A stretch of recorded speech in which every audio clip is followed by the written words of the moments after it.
BJP की तरफ से प्रेस कॉन्फ्रेंस की गई। केंद्रीय मंत्री अश्विनी वैष्णव ने इस प्रेस कॉन्फ्रेंस में क्या कुछ कहा, तो जीएसटी में सुधार बड़ा तोहफा है।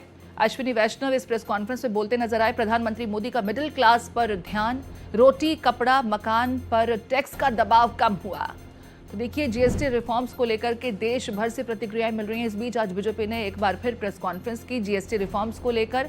जीएसटी में सुधार बड़ा तोहफा है, बीजेपी की तरफ से ये बड़ी बातें कही गई। प्रधानमंत्री मोदी का मिडिल क्लास पर ध्यान है और इसी के मद्देनजर इस फैसले को लिया गया। रोटी कपड़ा मकान पर टैक्स का दबाव अब कम होगा। 22 सितंबर को देशवासियों के लिए ये खुशी का दिन होगा जब इन रिफॉर्म्स को इंप्लीमेंट किया जाएगा।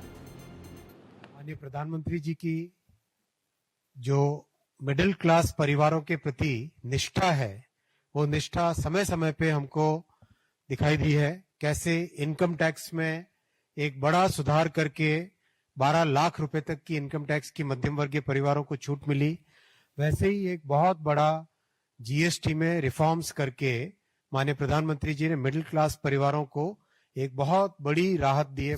6-7 साल के पूरे एक्सपेरिमेंट और पूरा स्टेबलाइज होने के बाद में आज माननीय प्रधानमंत्री जी ने, माननीय वित्त मंत्री जी ने जिस तरह का जीएसटी में रेट्स कम करके एक रैशनलाइजेशन करके और जिस तरह से एक सिंप्लीफिकेशन करके एक बड़ा रिफॉर्म लाए हैं, उस रिफॉर्म से हमारे जन जन के जीवन में प्रभाव आएगा।